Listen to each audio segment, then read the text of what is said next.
ब्रह्मा जी का जन्म कैसे हुआ। सारे संसार के रचयिता ब्रह्मा जी हैं, जिनको पितामह कहते हैं, जिनको लोक पितामह कहते हैं, जिनके 100 वर्ष तक दिव्य आयु है, उसका बहुत प्रमाण है। वो ब्रह्मा जी का जन्म कैसे हुआ। जब सृष्टि में कुछ भी नहीं था, न कोई दृश्य था, न कोई दृष्टा था, अर्थात न कोई देखने वाले था, न कोई दृश्य ही था। केवल न कोई दृश्य था, न कोई दृष्टा था, न कोई देखने वाला था, न कोई दृश्य ही था। एकदम भगवान सृष्टि को लय करके परमात्मा अखिल ब्रह्मांड नायक अपने योग निद्रा में शेष की सैया पर, अपार जल राशि में भगवान शेष की सैया पर आनंद से सोए हुए थे, नेत्र बंद किए हुए थे। जब उनके मन में सृष्टि करने की इच्छा हुई तो उनके चिदचिद विशिष्ट गुणों में विक्षोभ हुआ। जब चिदचिद विशिष्ट गुणों में विक्षोभ हुआ तो भगवान जो है सो योग निद्रा को प्रेरित किए। जब योग निद्रा को भगवान जब प्रेरित किए तो रजोगुण के प्रभाव से उनके हृदय में सब कुछ दृश्यमान हो गया। भगवान स्वयं वो सब कुछ देखने लगे। सभी जीवों को, सभी प्राणियों को, सभी लोगों को, सबको भगवान देखने लगे। अपने अपने आप में सब कुछ देखने लगे। लेकिन उनको तो सृष्टि करने के आगे विस्तार करना था, तो सृष्टि विस्तार के लिए उन्होंने अपना एक अलग रूप जो है सो धारण किया।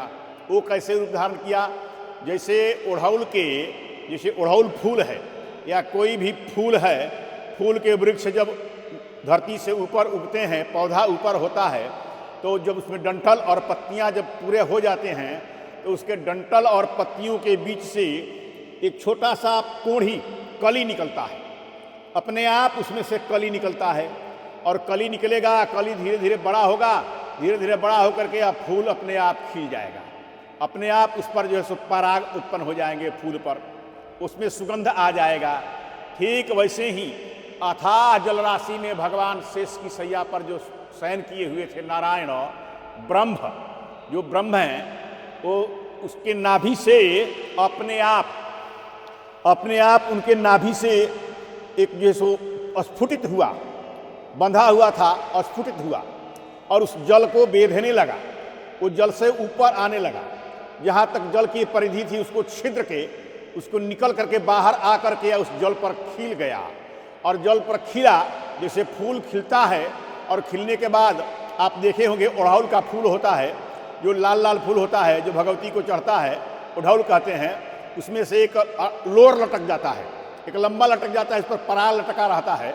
वैसे ही उस कमल जब खिला तो कमल खिलते ही उस पर ब्रह्मा जी प्रकट हो गए। ब्रह्मा जी प्रकट हुए अपने आप नेचुरली, जैसे फूल खिलता है अपने आप डाली से निकल जाता है मंजर, फूल कली निकलता है और फूल खिल जाता है। ठीक वैसे ही ब्रह्मा जी अपने आप उस पर प्रकट हुए। जब ब्रह्मा जी प्रकट हुए, ब्रह्मा जी चारों ओर अपना मस्तक घुमाए। जब चारों ओर मस्तक घुमाए ना तो उनका 4 मस्तक हो गया, उसका 4 मस्तक हो गया। एक बार ऊपर किए तो एक ऊपर एक और 5वां मस्तक भी हो गया। लेकिन अभी तो वर्तमान में 4 है, आपको बताएंगे 5वां मस्तक ब्रह्मा जी का जो है सो कैसे कटा, उसको बाद में बताएंगे। सबसे पहले आपसे प्रार्थना है कि इस चैनल को सब्सक्राइब जरूर कर देंगे, सब्सक्राइब जरूर करेंगे और उसको फिर घंटी, जो उसको बेल आइकन कहते हैं लोग, वो घंटी को भी जरूर छू देंगे। चैनल सब्सक्राइब कर घंटी छू देंगे। फिर कहते हैं ब्रह्मा जी उस पर प्रकट हो गए। प्रकट हो करके जब चारों ओर मस्तक घुमाए, सिर घुमाए, तो 4 मस्तक, 5वां मस्तक भी हो गया। अब ब्रह्मा जी को लगा कि अब मैं कौन हूँ, मैं कौन हूँ, हु इज आई, मैं कौन हूँ। केवल उनको आकाश और जल और कमल पर, बहुत बड़ा कमल के पंखुड़ी वो गद्देदार था, उस पर ब्रह्मा जी बैठे हुए थे। आखिर मैं कौन हूँ, मैं कहाँ से आया। एक कमल के पंखुड़ियों को स्पर्श किए।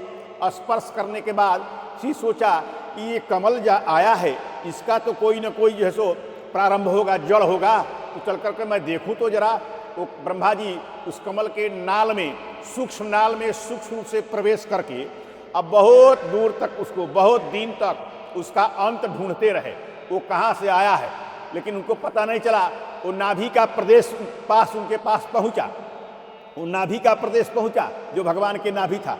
इसके बाद उनको और कुछ भी पता नहीं चल रहा था कि आगे क्या है, फिर उधर वापस लौट करके ब्रह्मा जी चले आए, आकर के फिर उसी पर बैठ गए।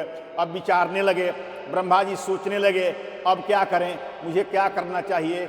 और तो ब्रह्मा जी तो पानी में से आवाज़ आया, पानी में से शब्द निकला हुआ, दो शब्द निकला, पहले निकला त, इसके बाद फिर मिला प, यानी तप, यानी तप करो। ब्रह्मा जी उस पर ध्यानावस्थित तदगतेन मनसा पश्यन्ति हम योगिनो, ब्रह्मा जी उस पर तपस्या करने लगे। तो बहुत काल तक ब्रह्मा जी ध्यानावस्थित रहे, तप करते रहे। बहुत काल के बाद उनके हृदय में हिरण्यमय पुरुष प्रकट हो गए, हिरण्यमय पुरुष का दर्शन हुआ।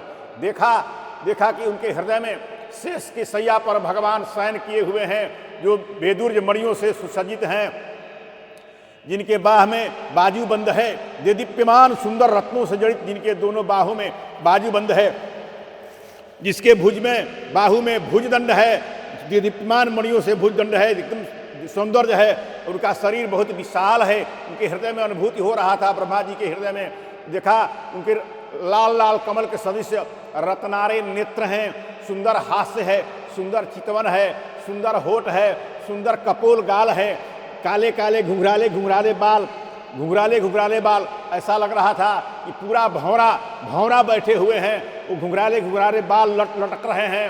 दीप्यमान जो है भगवान का कानों में कुंडल है और किरीट है, दीप्यमान किरीट में तेजोमय किरीट है एकदम भगवान का। उनके जैसे हृदय में अनुभूति हो रहा था। उनके नाभि के पास उदर में 3 रेखा है, पीतांबर पहने हुए हैं, ऊपर से पीतांबर ओढ़े हुए हैं, नीचे पीतांबर पहने हुए हैं, लाल लाल हथेलियां हैं, लाल लाल भगवान के तलवे हैं। और उसी में से देख रहे हैं ब्रह्मा जी, उसमें से कमल नाल निकला हुआ है और उसी पर मैं बैठा हुआ हूँ। उनको समझ में आ गया ये मेरी यही नारायण है, यही ब्रह्म है। भगवान से प्रार्थना करने लगे, भगवान से मन ही मन प्रार्थना करने लगे।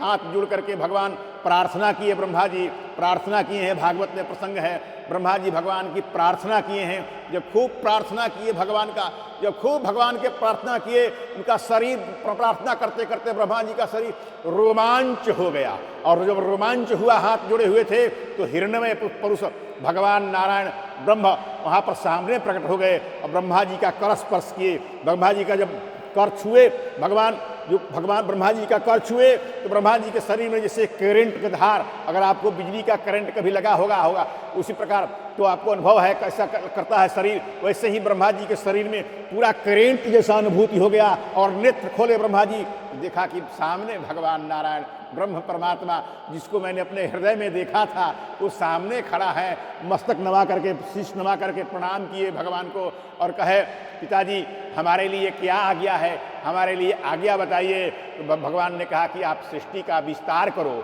कहा कैसे करें, आगे बताएंगे आपको अगले वीडियो में। सब्सक्राइब जरूर कर लीजिएगा। बोल लक्ष्मी नारायण भगवान की जय।